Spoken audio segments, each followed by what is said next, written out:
My girls already know, like, dude, mommy's cranky pants at the end of the night because I've been up since 4 a.m. I'm like, girls, I'm about to get cranky pants. You just need to listen, please get in bed. And do that on purpose so they see me wiggle and shake, right? Like, I got it. I love you just because you're you. Like, keep being you. You don't have to do anything to earn my love. You don't have to be anything or achieve anything to be loved. You are loved because you're you. So just keep being you. So we didn't handle something right. We can go straight onto being hard on ourselves or even sending ourselves down like a shame spiral on like what we did, how we could be better and all those things. It allows me to just pause so that my ego doesn't want to go fix, so that my ego doesn't want to make anything wrong, so that my ego doesn't want to like go get her in all these tutors, like get her all the tutors so that she fits into this thing. Like I could have done that, and that I'm not saying that would have been wrong or bad. It just like I was really tuned in to like what is best in this situation. Let me have my daughter be part of this conversation, and where are we guided? Like what are we being guided to? Number one most important thing is to know. Hi, parents, and welcome to Toddler Toolkit podcast. Today's episode is a special one. We have the honor of sitting down with Krimitsos, founder of the Women's Meditation Network, whose meditations have been downloaded over 100 million times by women all around the world. Katie started her journey in her bedroom closet while pregnant and exhausted with one intention: to reach the one woman who really needed to hear her message that night. And that message has now rippled across the globe. In our conversations, Katie's going to share with us her stories behind her success, the power of finding stillness in the chaos of motherhood, and how meditation can help us move from reaction to reflection, from chasing love to remembering that we already are loved. This episode is deeply grounding, emotional, and full of wisdom for every mom who's ever felt overwhelmed or disconnected. So take a deep breath with us and let's dive in. Welcome, Katie. Heather, thank you so much for having me here. We're so thrilled to have you here, Katie. And so let's get into it. You have built the Women's Meditation Network, from recording in your bedroom closet to reaching over 100 million downloads. That's amazing. Yeah, well, actually, as of this moment, we're about to reach 200 million by next month. So yeah, we're having an impact, which is really, really fulfilling. That's incredible. And you reached your first milestone of the 100 million in less than 5 years. Yeah.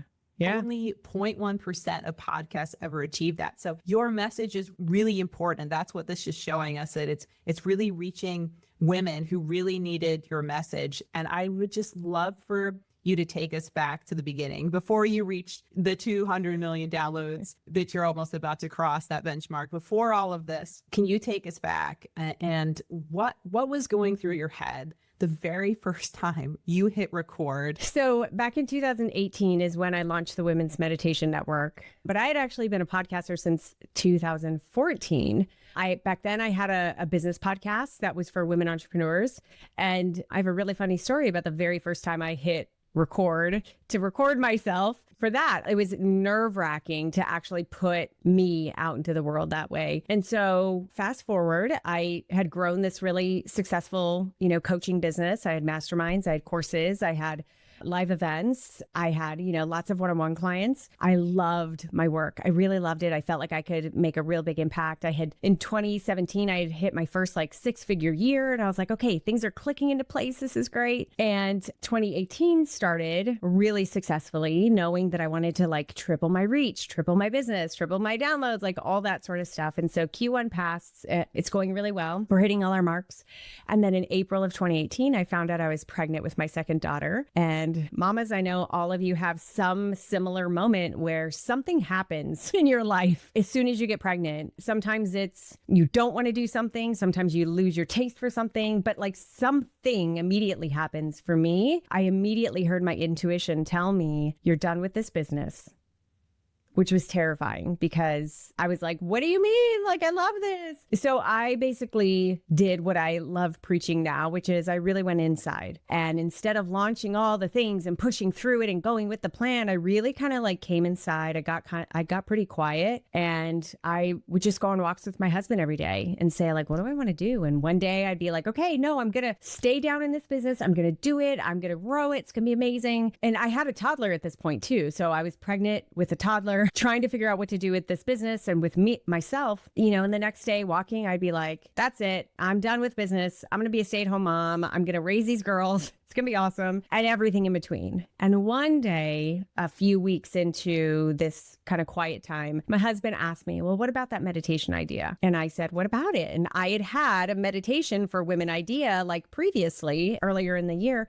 And now here he was asking me, what about it? And I was like, what about it? He's like, what about it? So that happened probably in May of 2018. By July of 2018. So we're talking like 6 weeks later, I had my first episode live. And Heather, let me tell you, to come back to your question, it was, even though I had this experience as a podcaster, and so there were so many hills I did not have to climb because of that, right? I was like, no one knows me as a meditation person. I was like this businesswoman, like no one knew that I had this practice of meditation. No one knew what it meant for me. No one absolutely did not consider me someone who, had something to say about meditation, and God forbid, even guided meditation. So there was a little bit of bubbles of like imposter syndrome. Like, who am I amongst all these people out there who are absolutely meditation experts and putting themselves out there? Who am I to show up this way? That said, I just kept coming inside and listening to my voice, and my voice kept saying, just do it. You're a writer. You know how to write a really beautiful poem that could really land on the heart of the woman listening. Wrap it in a meditation. This is what she needs.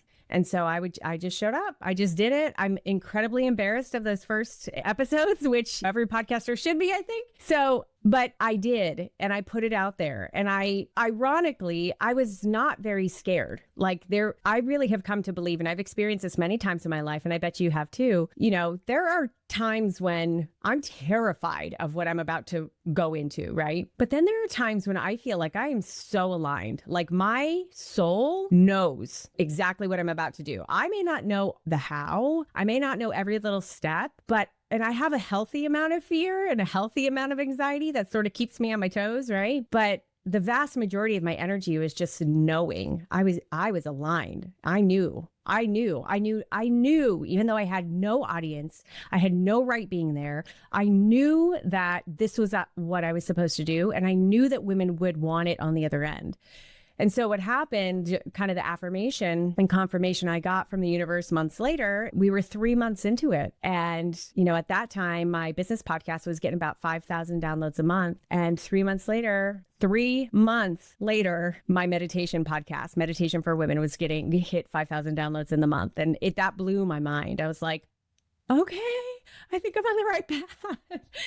And it's just grown and grown and grown from there. We now have 20 podcasts that are a part of the Women's Meditation Network. We're about to launch another 3 here in the next few months, including Meditation for Menopause, which it's been a really fun and interesting journey. And I consider it such a case study of doing and following my intuition. I love how that you step forward, like you're in the messy middle of raising young children. You're pregnant. You have a toddler. You never stepped into that meditation realm publicly. It was a private practice, but you went out of your comfort zone and you were creative and innovative with doing it your way, not just doing it how others do, because they're professionals. They've been doing it for a long time, but you had your own thing to offer. There's so many beautiful lessons that you just shared with us.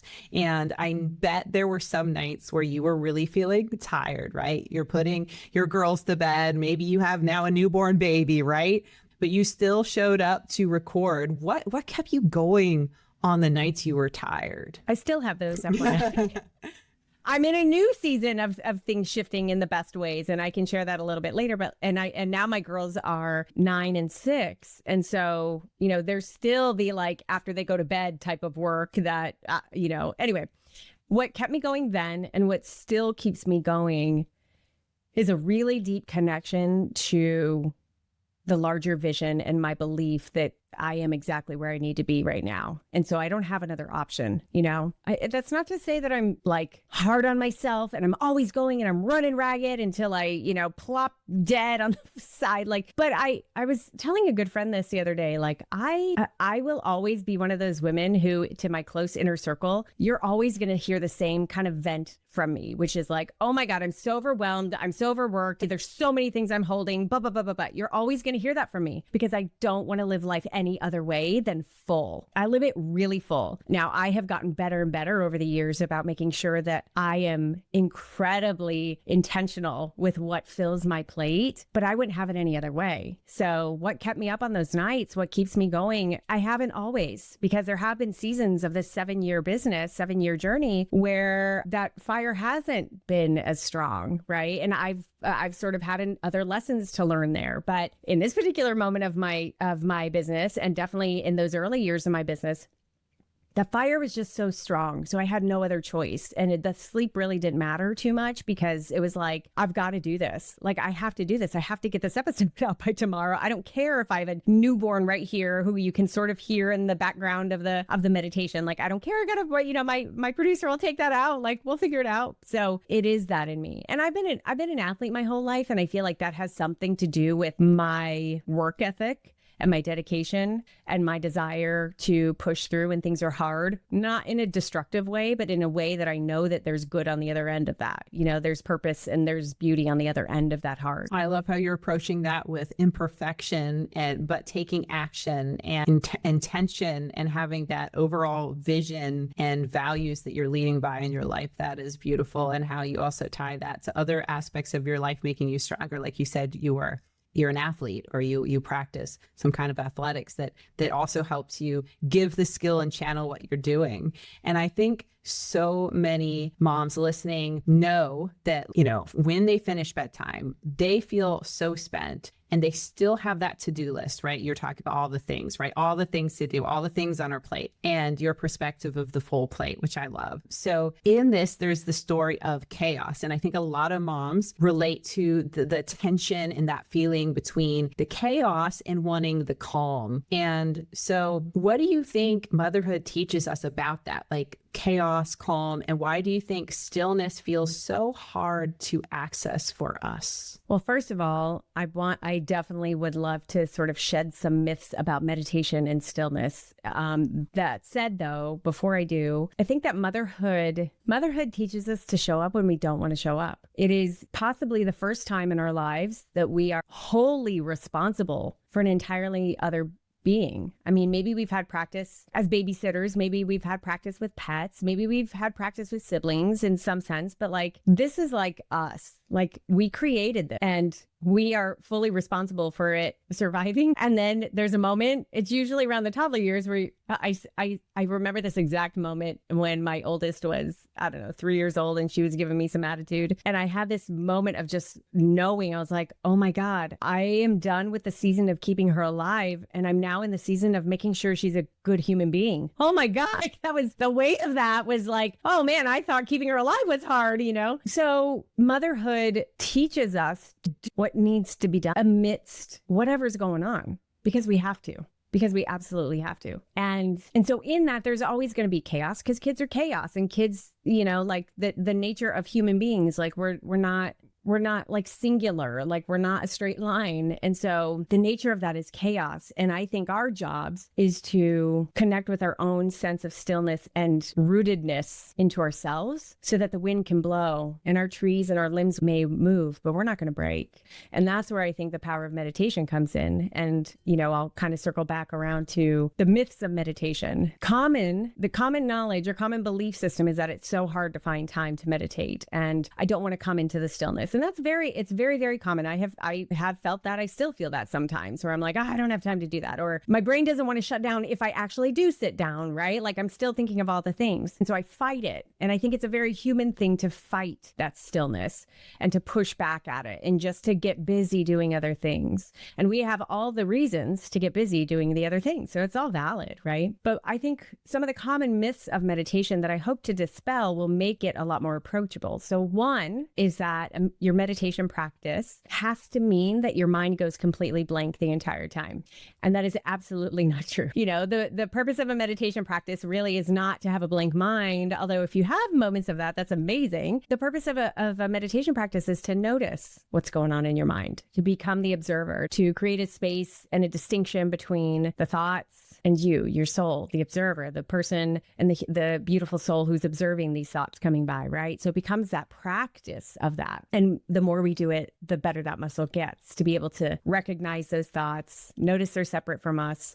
And in that noticing, there becomes a space that opens up. I'll get into all that good stuff a little later, but that's one myth. So number one, if you have sat down and you've tried to meditate, quote unquote, and your mind is going and you think you suck at it because of that, that is completely normal. I have been meditating. I'm 46 now. I've been meditating since I was 19, and that happens all the time. So that's normal. The second one is that we think that meditation has to look a certain way. Meditation has to be done for an hour at, 5 o'clock in the morning on a meditation pillow with incense burning and perfect lighting, and your back is completely erect and straight and your hands are in the perfect position. You're sitting cross-legged and you're completely happy and at peace there for an entire hour. That's beautiful. And if that's what your meditation practice looks like, all the power to you. That has never been what my meditation practice looks like. And so many of our listeners love to share with me just how different and distinct their meditation practices look like. Like, they can look like you laying down in bed for 5 minutes and just being conscious of your breathing before you go to sleep, right?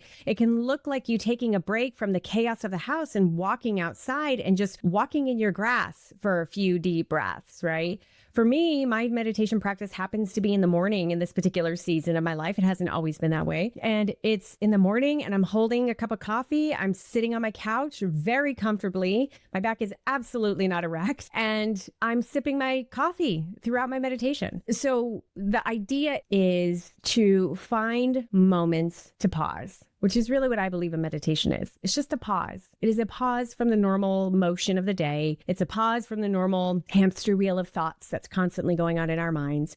And we're just simply pausing. We use the breath to come inside. We use our senses to come into the present moment, and then start that practice of noticing the thoughts, allowing them to sort of move like clouds in the sky along. And it ends up opening up a space for us and a portal to our intuition, a portal to our soul, a portal for us to be able to actually start hearing what our intuition wants. So, I just told this whole story of the Women's Meditation Network and really being guided by my intuition. I have this practice of practicing stillness, of practicing meditation, whatever that has looked like in my life in all its various forms, has strengthened my muscle so much. And it's made my ears so clear to hear that I know exactly what my intuition sounds like at any time it talks to me. And I would argue that every single mom knows this voice or knows the vision. Some people see their intuition, right? They see visions of something, but I hear mine. So I would argue that every single mother knows exactly what her intuition looks like or feels like or sounds like. Coming into stillness, even if for 5 deep breaths when you're in the shower, helps us hear it better, more often, so we can actually pay attention to it and start being guided by it. Do you think we can be separated from our intuition when we're living in survival mode, or we're so caught up in the energy and the action, that side of always doing, that we don't allow ourselves to be still, to rest, to take time. And we almost, sometimes our system gets like trained where it's hard to shift it. And it's that kind of, it's like a resistance thing that happens. Do you think that when we get caught in that cycle, we're separating ourselves from our inner voice, our inner message, whether it's like you said, you see something, you hear something that's telling us something, and it could be about ourselves, it could be about our family, our children, something that maybe needs to happen that's important, and that can kind of just get buried away. Yeah, I don't think we're ever separated from it. I think that there's a distinction, right, between the noise out here and the voice inside. And I think what happens is that we get in situations where the noise is just so loud that we can't actually hear the voice. And so even if you're in survival mode, because every new mother knows what that feels like, and every different season of parenthood, right? Or every different season of pain that all of us have experienced in all of its levels of grief, all of these things, I think we can still connect with our breath. This is why, that entryway is really presence. So again, meditation doesn't have to look like, sitting cross-legged on a mountain somewhere, but it can look like you literally, even when you're like holding your baby, for example, or those few precious seconds, that your toddler has been kind of a monster all day long, but they're laying on you at that particular moment. You just being consciously aware of that and coming into your breath and being aware of her skin on yours, like that is deep presence. That's what opens up that portal again. That's what makes the noise not so loud. That's what makes the voice a lot louder. So, all of us can really identify with the idea of like when the world seems to slow down and sort of pause in those beautiful, magical moments, right? The noise shuts up because we're super present and we're just in the moment. And the more of those that we can create, the more of those, it's not even creating them, the more of those that we just notice, that we slow down, that we pause and we notice, the more opportunities our voice has to get our attention. And it's going to get your attention no matter what. At some point, it's going to get your attention. So, no matter how noisy or how busy you want to be, there's going to be a moment where you are either knocked down by the message that your intuition needs you to hear. Somebody else is going to say it to you, or you're going to experience it in some way. So yeah, you just talk to people who, I've heard this one too many times, but people who have gotten sick, like really, really sick after years and years of stress and ignoring the call of like, hey, you need to slow down. Hey, you need to slow down. Hey, you need to take a break. Blah, blah, blah, blah, blah, blah, blah. Like we hear that intuition, but we're ignoring it, right? Or we're drowning it out with the noise of all the other expectations, all the fears, all the whatevers, right? And it's gonna get to you one of these days. So whether that's your illness or it's some sort of forced way to slow you down, it's going to happen. So you're better off just tuning in, taking 5 deep breaths in the shower, and take 5 deep breaths when you're brushing your teeth or after you drop off your kids at preschool. Like take some deep breaths, come inside. The more you do that, the easier it is to access the voice. Wow. We really feel the importance of tuning into ourselves and into the stillness so we can hear our inner intuition and be guided by that. And those many moments of mindfulness you're talking about are so important, and how we all have access to them, and that it could just be your child brushing their hand upon yours, or like you said, like maybe it's a cuddle or something that just activates that for you and reminds you of it. And so that is just really beautiful. I also know you've said that meditation helps you pause. Like a lot of parents here, we get caught up in the day-to-day stresses. We can get reactive. And you said that meditation helps you pause between your ego's reaction and your true response, that single breath that can change everything. What does conscious or self-aware parenting look like for you when your girls are melting down or maybe pushing your boundaries? You girl, it happens a lot, right? Like all of us know that the toddler meltdowns, the young kid meltdowns, the teenage meltdowns, like they're just lots of emotions, lots of stuff everywhere, right? So again, our mindfulness practice, our meditation practice, our stillness practice, whatever that looks like, can just help us become more aware and bring that muscle of pausing into these really intense moments. Okay. So I have a gazillion stories for you here, but I'll share just one. My 9-year-old last year was 8, and she was in 3rd grade at the public school that she had been in since she was in kindergarten. Last summer, we moved out of the district, but because I couldn't handle too many changes, I just kept her there, and I was like, we'll figure it out somewhere along the way. Right. My youngest at the time was in a private school, again, down in that area. That it was perfect for her. So my oldest is in 3rd grade. We're a couple months into school, and at this point, she's coming home every week, at least once a week, usually twice a week, in tears. Mom, I'm the stupidest kid in my class. Mom, I'm so stupid. I'm the stupidest kid in my class. And I'm like, okay, my initial response, my ego wants to be like, no, you're not. You're so brilliant. Here's all the reasons why. I want to change your mind, right? And I did that once or twice. It didn't work. So one day she comes home, she's crying again. And instead of my initial, like, I want to fix it, I just paused and I was like, hey, it sounds like you're really upset. Like, what's going on? What is all this? And she then tells me what I will describe as this. It's a public school. They're doing multiple tests a week. She's comparatively to her classmates, she's a relatively slow reader. And according to her teacher, there's an uptick in expectations in reading that, applies to all subjects. So now she's not just slow in reading. Now she's slow in math and blah, blah, blah, all the things, right? And here my kid is, in her words, experiencing all these tests, and every other kid is turning in their tests before she is. So she just starts guessing because she's reading so slow, right? So she, in that moment, has made a story called I'm dumb because I'm the last one. And number two, I'm stupid because I had to guess on all of these, right? And now I hate reading. Like those are all the things that she has concluded. So I just listened to her and kind of gathered all these pieces. And what came out of that ended up being a really beautiful conversation about different learning styles and all sorts of different kinds of kids and all sorts of kinds of ways that kids learn and all different pieces of how the brain works and all sorts of stuff, right? My conclusion to her was like, listen, your school has been amazing. Your school has this way of teaching and it's so great for people who learn this way. But unfortunately, for people who learn a little differently, it doesn't feel really great. And that was it. Like that was a conversation. We would have it every single week in some variation. Fast forward, I am feeling incredible discomfort with her continuing to come home. So again, I'm sort of like using my practice to constantly come in as a mother and saying, we all know this feeling. My kid is uncomfortable, unhappy, XYZ. It doesn't feel good. What can I do about it? So I just was sort of like in the realm of like, I need an answer. I don't know what to do, but I know something needs to get done. You know, I'm asking my intuition to guide me. And the thought comes across my mind, like, why don't we go check out her sister's school? I don't know why I didn't think about that, right? So to make a very long story short, within weeks, she ends up transferring to her sister's private school, right? Now, I hadn't really thought of moving her there because it was a smaller school. My older one's pretty social, like had all these friends since kindergarten, right? But we did a shadow day there and she came in the car 3 seconds after she got in. I didn't know what to expect. And she was like, great, can I come to school here tomorrow? I love this. I'm like, okay.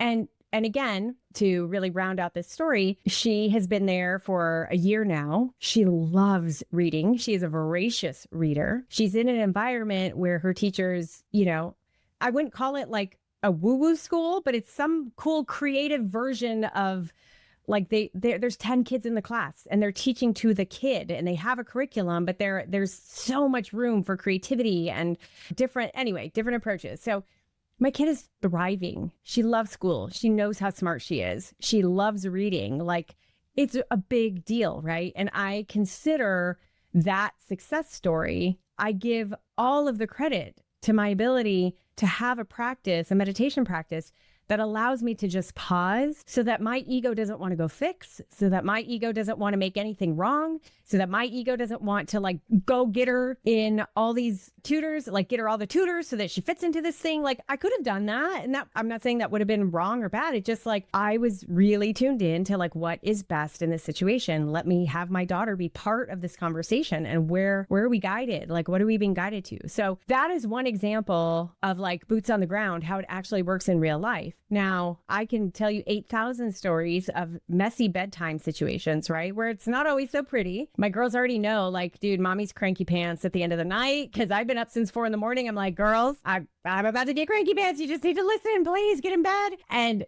so in an example where, you know, it's not, I'm exhausted and all of my energies, like I have nothing to like have that pause. I can at least recognize it either in the moment or moments after so that I can come back around and be like, hey, I'm so sorry. I really owe you an apology. I know I just yelled right now. I'm super tired. That's not an excuse. I shouldn't have yelled at you. You know, can you forgive me? So even when things don't, quote unquote, go right, there's still the opportunity to be really present with what is so that you can meet your kid where they are. So you can meet yourself where you are and what you're bringing to that particular situation. So it's just like the application of having a meditation practice and having one that works for you and having a regular one, whether it's 5 breaths every day after you drop off the kids, or whether it's getting up at 4 a.m. and sitting with your coffee for an hour. It really doesn't matter. It just matters you care to come inside and get to know yourself. And you can bring that into every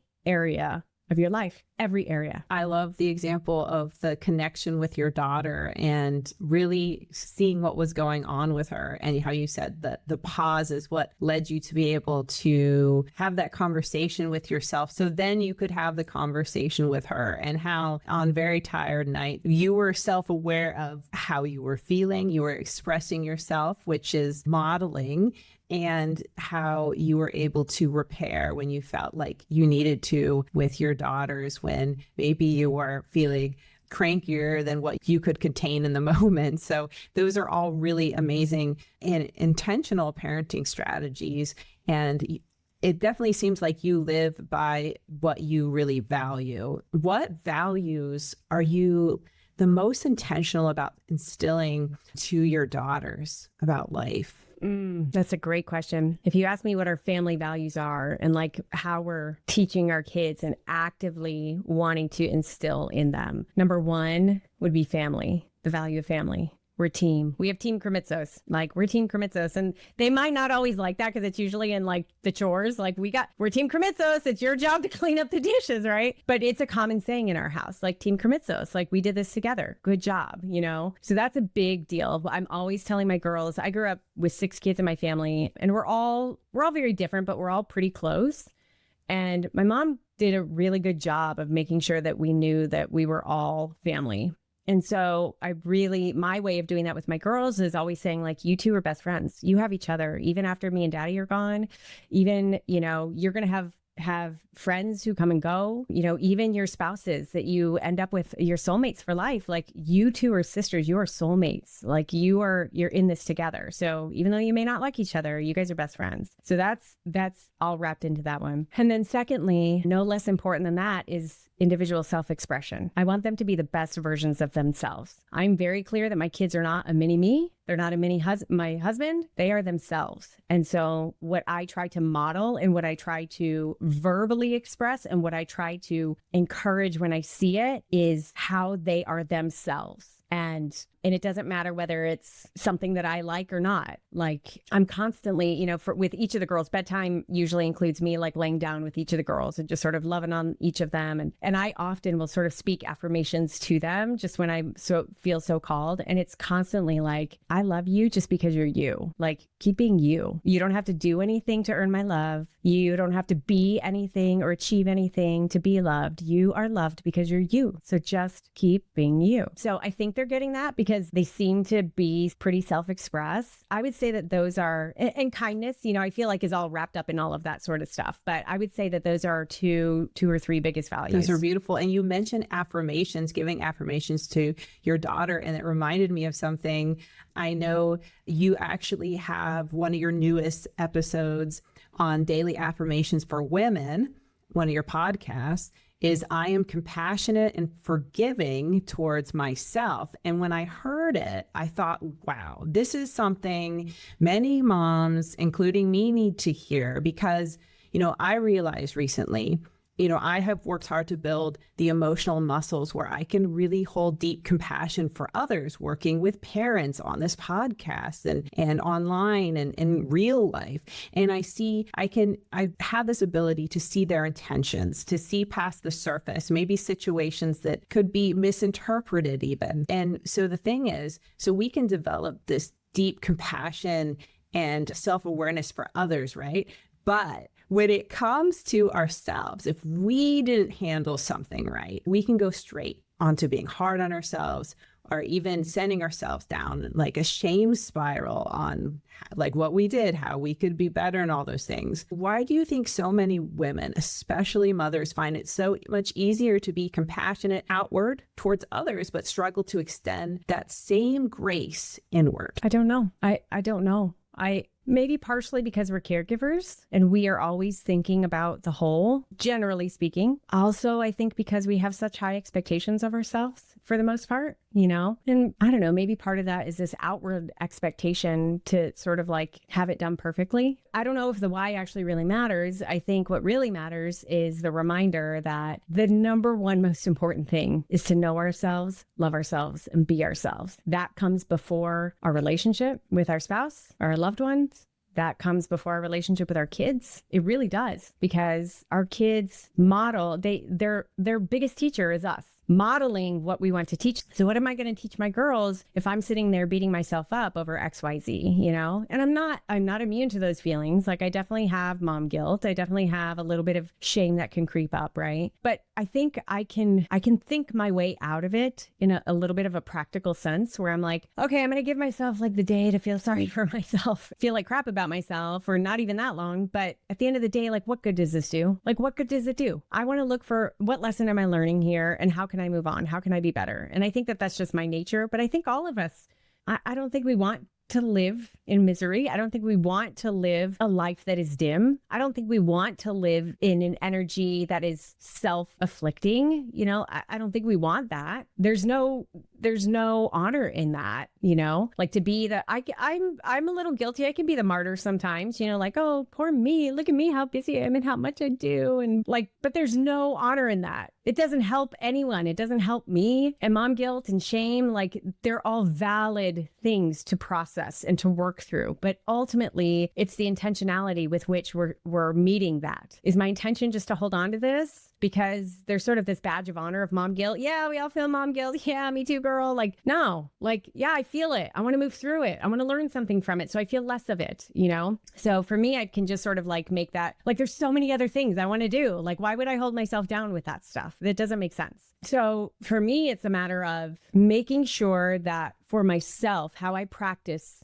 and we can, the whole self-love thing and self-care that's so overdone and overcooked, but I'll use it here because it gives some identification for this concept. For myself to practice this and for me to teach it to other women, to other moms, is that the priority has to be you. It has to be you. Everything else falls apart unless you are standing strong. And it doesn't mean it's always pretty. It doesn't mean you're always strong superwoman. Like, it doesn't mean that. It just means that, yes, there are times and there's seasons where I'm extremely depleted, but pretty quickly I can see like, ooh, I need XYZ in order to like feel sturdy again. I can get there pretty fast, and I have to do it. It's like I have to do that because if I want to keep up doing what I love, it brings me joy to care for these kids. It brings me joy to be the CEO of my family and organize everything. It brings me joy to do all these other things and give. Like, I'm a giver. I love that, but I can't do that if I am depleted. So the mom guilt, the shame, I'm going to work through it in a healthy way. I'm going to learn from it, but I sure cannot hold on to that. It does no one any good. So I have to always come back to like, I got to take care of me. And what do I need? What kind of compassion do I need for myself? Whether it's letting go and healing some of this stuff, or whether it's putting energy and love back into myself in a way that allows me to sort of be firm and standing firm on the ground the next day, right? I don't know if it matters why.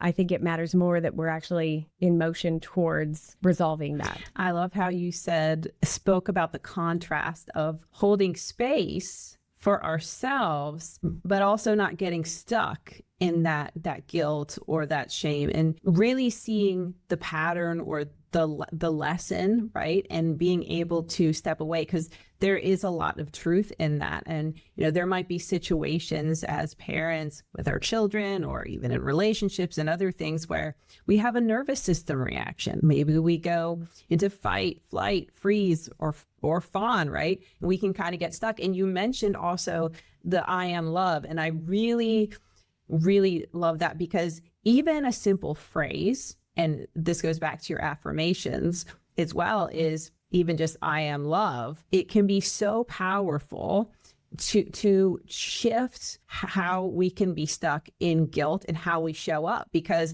we could continue to keep beating ourselves up about snapping at our child or something like that, or not following through with something, or not meeting our own expectations in some way in a relationship or a friendship. But if we approach it not from that frozen state or that running away state, if we can come back to ourselves and not trying to externally fix things, because you talked about fixing earlier when you mentioned your daughter trying to fix the situation. When we come from within ourselves, the I am love, and we show up that way, we're almost radiating outward instead of looking for all these external things to line up, make sense, and try to control, try to fix, try to escape. So I think that's so powerful. So when we think about we are love, how do we connect with our children, and how are we really modeling that grounded version of love in moments for our children to learn lessons from, or even during conflict, or even moments of disconnection with our children? I think there's a couple of different avenues. Number one, I mentioned this before, is that we are modeling what we want them to see and what we want them to learn, right? So the sense of really believing like I am love, and I want them to see what love looks like in the way that I do love.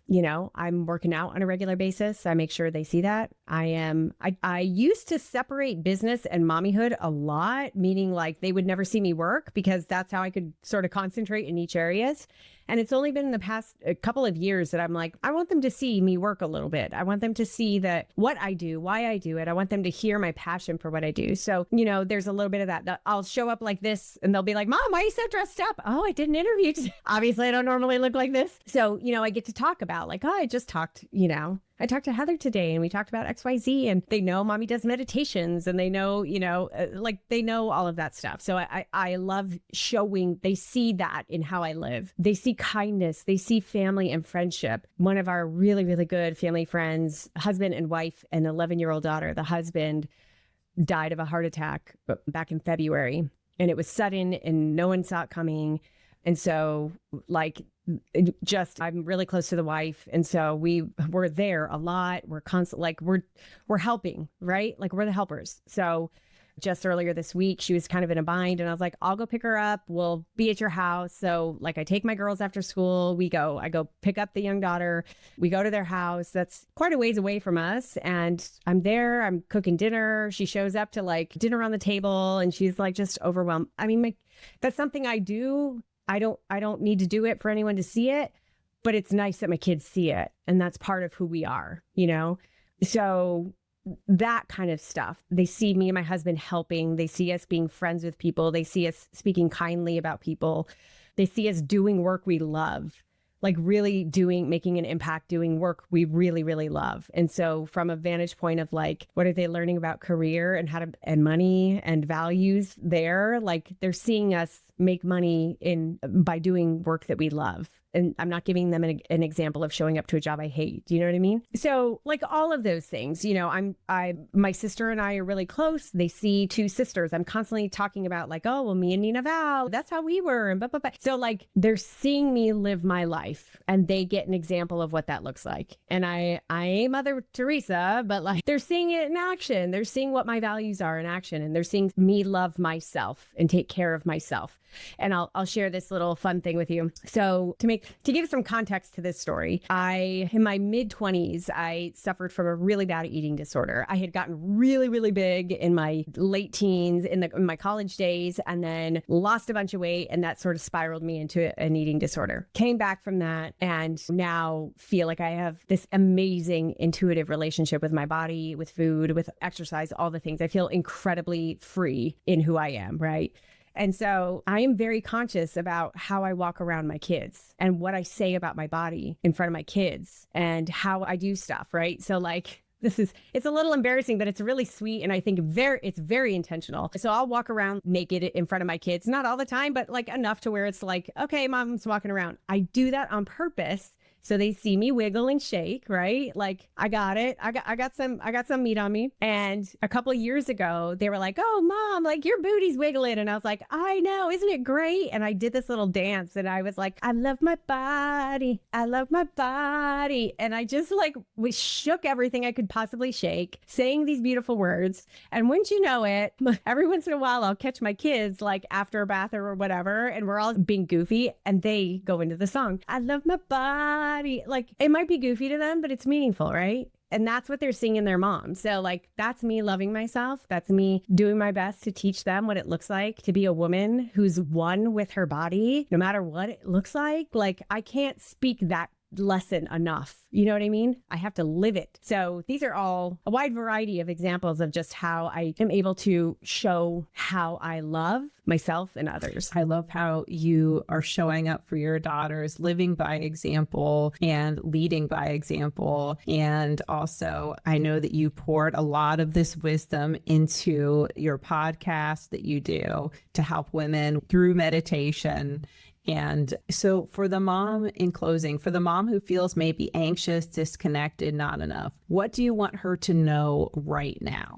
Okay, Mama, I want you to know that if you can dedicate a few moments of your life every day, a few breaths of your life every day to a meditation practice, whatever that looks like, there is magic within you. There is truly magic. The magic is in being able to hear the voice, being able to be guided and have the bravery to create your life guided by that voice, being able to have that magic of showing up for your kids in the most authentic and beautiful and conscious way. There is absolute magic in this practice if you're willing to just give into it and give it a few breaths every single day. So I actually have a totally free downloadable that shares with you the 5 secrets to unleashing your meditation magic. So I'll go ahead and share that link with you, Heather, if that's okay. And I'm such a believer. I continue to practice it in my own life, but I'm such a believer that the more that we put intentional time into our meditation practice, again, that can look like a lot of different things, the more it shows up in our every micro moments of our life. And the more we are the ones actually designing every piece of our life. Nobody else.